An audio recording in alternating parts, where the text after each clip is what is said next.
Inicialmente com a sigla APEI, Associação de Pais para o Ensino Especializado Integrado, esta associação nasce devido à falta de estruturas e condições para o desenvolvimento de crianças com problemas de natureza mental. Situação essa colmatada com o esforço e empenho por parte de um grupo de pais. Antigamente, com a descrição de Associação Portuguesa de Pais e Amigos da Criança Diminuída Mental, atualmente esta denominação passou a ser Associação Portuguesa de Pais e Amigos dos Cidadãos com Deficiência Mental, uma designação mais apropriada para a realidade que se vive, bem como para a caracterização desta associação que nasce em Porto Alegre há 24 anos. O processo para a criação deste espaço foi tudo menos fácil e começou com a candidatura a apoios de fundo europeu para a sua primeira fase, bem como a oferta do terreno por parte de um familiar de um utente. Como em todas as associações bem-sucedidas, a estrutura deve ser bem hierarquizada, o que acontece na APPA-CDM de Porto Alegre. Bem, nós começamos, temos a direção e depois neste momento temos direção técnica, porque como temos várias respostas sociais, temos uma diretora técnica em cada resposta social. Portanto, nós temos um centro de atividades ocupacionais aqui com 37 utentes que tem uma direção técnica. Temos uma residência autónoma que funciona no bairro dos Assentos que tem uma direção técnica a 50%. Depois temos a intervenção precoce, não tem direção técnica, mas tem coordenações. Portanto, é a equipa de Castelo de Vido, Marvão e Crato, que tem uma coordenadora, a equipa de Porto Alegre tem outra coordenadora. Temos a creche no Conselho de Marvão, que tem uma diretora técnica a 50% e que essa diretora técnica está a 50% também como direção técnica no Serviço de Apoio ao Domicílio. São várias as atividades ocupacionais que os utentes possuem neste espaço, desde uma rádio local, um jornal de parede, atividades de carpintaria e trabalhos manuais, bem como saídas para a realização de outro tipo de objetivos, como torneios de bóssia, equitação e jogos sem fronteiras com outras associações, quer locais, quer nacionais. Mas, para a realização deste tipo de diversidade de atividades, é preciso um trabalho por parte dos técnicos, para saber quem as pode frequentar. Desde que se trata de deficiência, nós não escolhemos, não excluímos ninguém. Nós temos aqui desde a trissomia 21, os vulgos, temos autistas, temos... E o problema que se nos está a pôr agora, e bastante grave, é que temos duplo diagnóstico. O duplo diagnóstico é a mistura da doença mental com a deficiência, e isso é muito complicado, porque quando a doença mental é superior ao déficit cognitivo que eles possam ter da deficiência, nós temos de trabalhar com eles de maneira diferente, não é a mesma maneira de trabalhar, e nós temos cá bastantes. Outra parte fundamental para a construção deste edifício foi a disponibilidade do arquiteto Vítor Rei, que projetou toda a obra desde o início. Mas, com o avançar das obras, foram feitos alguns ajustes, entre eles algumas infraestruturas que passaram a não ser viáveis, como o caso da piscina interna, onde a resolução passou a ser a criação de outras divisões mais apropriadas no entender da associação. Alterações estas com o total apoio e compreensão do fundador do projeto. O projeto inicial seria as atividades ocupacionais, este espaço aqui como está os serviços, e a parte que nós temos do lado direito seria uma residência. Também a direção reuniu, nos sentámos e pensámos muito, que não seria benéfico para eles, nem seria bom para eles, nós termos daquele lado o centro de atividades ocupacionais, deste lado os serviços, alimentação, sala de convívio e alimentação e a residência. Portanto, isto iria ser assim, levantas-te, comes, jantas, residência. E então decidimos que não faríamos aqui a residência, até porque nessa altura, quando nós construímos aqui, já tínhamos necessidade, mas já tínhamos uma residência aberta. Sendo nos dias de hoje a multifuncionalidade dos funcionários um aspecto bastante valorizado para a obtenção de trabalho, os cerca de 70 funcionários que trabalham nesta associação, entre Porto Alegre, Castelo de Vido, Marvão e Santo António das Areias, possuem estas competências, pois só assim se consegue dar a resposta aos vários pedidos de ajuda. São vários os casos em que um funcionário é responsável por várias secções, sejam eles técnicos ou órgãos da direção. O meu dia-a-dia é um bocadinho diversificado, não há nenhum dia igual e por mais que façamos um planeamento, não é fácil, porque há sempre coisas de última hora. Por exemplo, eu acompanho clientes nas consultas, faço, portanto, os domicílios, interajo com os clientes aqui e com as famílias, portanto, faço a ponte um pouquinho.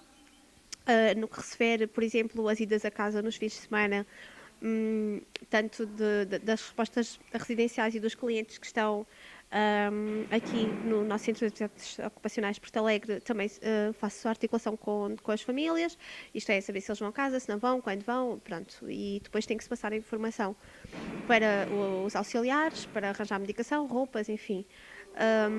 E é um bocadinho... Eu tento estar o máximo possível aqui no Centro de Atividades Ocupacionais, mas depois também tenho que me deslocar um bocadinho deles. Também sou responsável pela farmácia, tanto da residência autónoma como aqui do Centro de Atividades Ocupacionais, fazer a gestão do estoque, pronto, é um bocadinho por aí.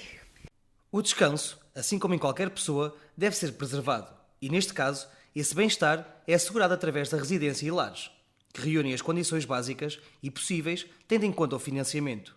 Assim, as atividades realizadas dia a dia e que muitas vezes não são referidas, são asseguradas e, mais do que isso, são realizadas muitas vezes de forma autónoma e com o conhecimento quer dos técnicos, quer das instituições a que se dirigem. A nossa residência autónoma Santa Rita funciona nos assentos, numa vivenda, tem de ser um espaço familiar.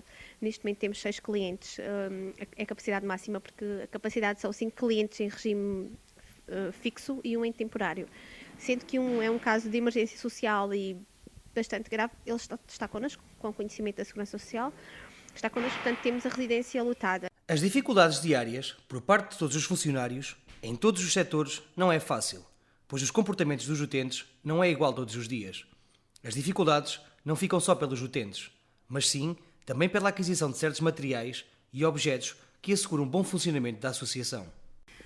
Ora, na creche eu não encontro grandes dificuldades, portanto, os pais hoje em dia são jovens e são exigentes, e o que é bom, faz com que haja aqui uma dinâmica e preocupações inerentes àquela resposta. A nível do serviço de apoio domiciliário, realmente é o abandono das famílias aos idosos e tratar toda a burocracia quando não se tem uma retaguarda. De facto é muito complicado, porque muitas vezes eles não sabem explicar. Tenho muitos idosos que não têm retaguarda e, portanto, eu passo a ser a família deles. E isso, de facto, cria-nos aqui alguns constrangimentos, porque há coisas que não se pode fazer, não é? Nós não somos familiares, não temos essas autonomias para poder decidir por eles o que é melhor para eles, mas, de facto, eles estão sozinhos e isso cria-me um obstáculo muito grande e diário. A entrada de utentes, nos últimos tempos, em estados cada vez mais graves e profundos, é outra das dificuldades que os técnicos se deparam e, por vezes, pode ser impeditiva para a realização de atividades fora da associação. No serviço de apoio domiciliário, nós participávamos nos eventos que existiam na Terra, participávamos no Carnaval, participávamos em várias atividades. Depois externas, fomos a Fátima, fomos ao Jardim Zoológico, havia muitos idosos que nunca tinham ido, não conheciam, não sabiam e pronto, temos essas saídas quando temos clientes suficientes para que isso possa acontecer e neste momento posso garantir-lhe que estão em estados muito avançados de doença e já há 2 anos que não fazíamos nenhuma atividade externa fora de Porto Alegre. Será que as famílias portuguesas, em pleno século XXI, estão mais sensibilizadas para o tratamento e cuidados destas pessoas, ainda por cima sendo a maior parte das vezes seus familiares? Neste momento as famílias estão mais atentas para este tipo de problemáticas e mais presentes na vida dos seus familiares. Antes, muitos deles estavam isolados, ainda encontramos muitos agora quando abrimos o lar, muitas famílias isoladas em montes, nas suas casas, sem o devido acompanhamento, não que seja negligência ou que as pessoas os quisessem ter lá presos, mas achavam que era um mecanismo de proteção e de os protegerem do mundo cá fora, porque não estava preparado para eles. Neste momento acho que há uma abertura diferente já e tentam procurar instituições, tentam integrá-los nas escolas e as famílias estão mais abertas a este tipo de instituições e de trabalho que é desenvolvido pelos técnicos. Por outro lado, acho que a comunidade ainda tem muito que batalhar nesse sentido, acho que ainda somos muito preconceituosos e ter um aluno com necessidades educativas especiais numa escola não é fácil de aceitar, não é fácil de trabalhar com ele, mesmo falo não só dos colegas, mas dos professores, dos funcionários, toda a comunidade educativa e depois isso poderá transportar-se para o resto da vida dessa pessoa, não é? Visivelmente, as acessibilidades em Portugal para pessoas com cadeiras de rodas ou outro tipo de condicionantes é cada vez maior. Mas será que é o necessário para dar resposta aos milhares de pessoas que precisam de utilizar estas infraestruturas todos os dias? Mas no nosso país há tanta coisa por fazer, porque nós vamos a uma praia, não é acessível. Nós vamos a um museu, tem escadas, não tem rampa. Nós vamos visitar um castelo, vamos a uma rua qualquer, andamos na rua só por andar. Vamos a um multibanco, está sempre mais alto, uma pessoa em cadeira de rodas não consegue aceder. Portanto, tanto a nível eu acho que